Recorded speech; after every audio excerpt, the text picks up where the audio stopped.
अस्सलाम वालेकुम। उम्मीद है सब खैरियत से होंगे। जी, सर्दियों का मौसम आ चुका है, लाल लाल गाजरें आ गई हैं और गाजरों का हलवा खाए बगैर कौन रह सकता है। तो आइए आज हम गाजर का हलवा बनाते हैं। और गाजर का हलवा हम बनाएंगे बगैर घी के। जी हाँ, बगैर घी के। आइए शुरू करते हैं। ये 1 किलो गाजरें मैंने इनको साफ़ कर लिया था छील कर, और धोकर मैं इनको ले आई हूँ। और अब हम इनको जो है कश कर लेंगे। आप मशीन में भी कर सकते हैं, चॉपर है आपके पास, या अगर आप हाथ से करते हैं, जैसे भी आप कश करते हैं।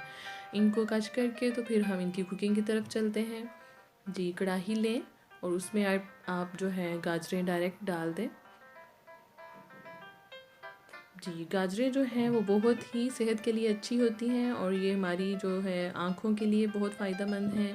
हमें फ्रेश करता है इसका जूस जो है। तो आप इसको पकाते हुए ये ख़्याल रखिए कि इसको बहुत ज़्यादा आपने ओवर कुक नहीं करना। जी, गाजरों के अंदर डायरेक्ट जो है वो मैं दूध डालूँगी। दूध मैंने बालाई वाला लिया है। और बालाई वाला क्यों लिया है, ये एक टिप है आज की जो मैं आपको आगे चल के बताऊँगी।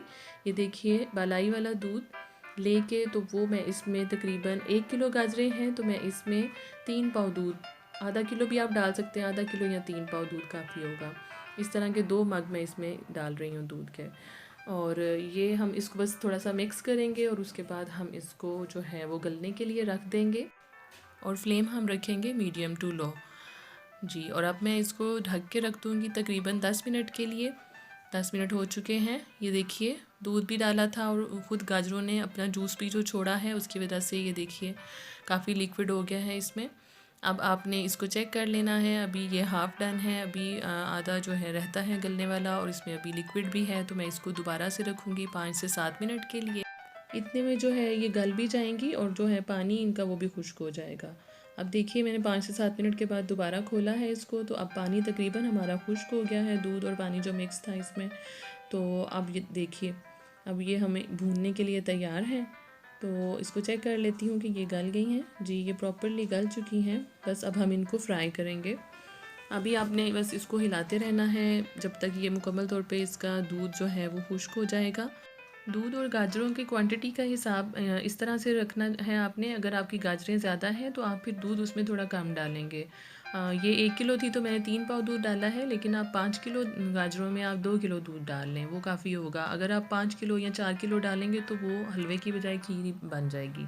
और दूसरा ये कि आप इसको ढक कर नहीं पकाइएगा, फिर उसको खुला रख के पकाएं ताकि साथ ही साथ वो खुश्क होता रहे और गाजरें भी गल जाएँ आप। जी, तो ये हमारी गाजरों का जो है पानी खुश्क होने वाला है। अब हम इसमें साथ ही चीनी ऐड कर देंगे। आधा कप शुगर जो है वो काफ़ी है इसके लिए। आप चाहें तो गुड़ या शक्कर भी इस्तेमाल कर सकते हैं, वो भी मैंने ट्राई की है, वो बहुत टेस्टी लगती है। अभी मैं चीनी डाल रही हूँ। चीनी भी थोड़ा पानी छोड़ती है, इसलिए अभी से उसको ऐड कर दिया है। साथ ही इसका जो पानी है वो ड्राई हो जाएगा और फिर हम इसको भून लेंगे। अभी देखिए, थोड़ा सा पानी जो है छोड़ा है चीनी ने। अभी इसमें मैं 4 से 5 सब्ज़ इलायची उसका थोड़ा सा तोड़ कर वो इसमें ऐड कर रही हूँ। मुझे इलायची का बहुत तेज़ टेस्ट पसंद नहीं है, मैं इसलिए अब ऐड कर रही हूँ। अगर आपको ज़्यादा पसंद है उसका टेस्ट तो आप शुरू में भी ऐड कर सकते हैं, जब आपने फ़र्स्ट टाइम इसमें दूध डाला था तभी आप ऐड कर सकते हैं। जी, तो अब हमारी गाजरें भूनने के करीब हैं और अब टाइम हुआ है हमारी स्पेशल टिप का। आप नोट कर रहे हैं कि हमने अभी तक घी ऐड नहीं किया इसमें, और हलवा बग़ैर घी के ये कैसे हो सकता है। तो देखिए, ये बग़ैर घी के ही बनेगा आज। क्यों? क्योंकि हम इसमें बालाई डाल चुके हैं और इतना पकने के बाद बालाई ने अपना घी छोड़ दिया है। और अब जो है देखिए, ज़रा हलवे में शाइन आ गई है, और हलवा जो है वो भुनने के बाद इस तरह से उसने बिल्कुल कढ़ाई छोड़ दी है, साफ़ कर दी है कढ़ाई, कि जैसे ये ऑयली है। देखें, इसमें मज़ीद ऑयल की ज़रूरत नहीं है। एक और बात का ख्याल रखना है आपने कि गाजरों को ओवर कुक नहीं करना, अदरवाइज़ ये आपका हलवा काला पड़ सकता है। ये इसी तरह फ्रेश कलर हो, जूसी हो, टेस्टी सा हलवा तैयार है। अब देखिए, हम इसमें खोया ऐड कर रहे हैं। खोया जो है वो 125 ग्राम मैंने लिया है टोटल, कुछ मैं इसमें डाल रही हूँ। अच्छा, खोया ऐड करने से पहले आप चूल्हा बंद कर देंगे और थोड़ा सा इसकी स्टीम निकल जाने दें ताकि खोया बिल्कुल पिघल नहीं जाए। अब अच्छा सा इसमें आप इसको मिक्स कर दें। वैसे अगर आप इसी रेसिपी को इसी तरीके से फॉलो करेंगे तो आपको खोए की इतनी ज़्यादा ज़रूरत नहीं है, ये ऑप्शनल है। अगर घर में नहीं अवेलेबल तो आप खोए के बगैर भी इस हलवे को खा सकते हैं। इसमें खोए का और इसमें देसी घी का ऑलरेडी टेस्ट आ रहा है, क्योंकि दूध और बालाई में ये पका है, और घी के बगैर बहुत टेस्टी। और अब मैं इसको डिश में निकालूंगी।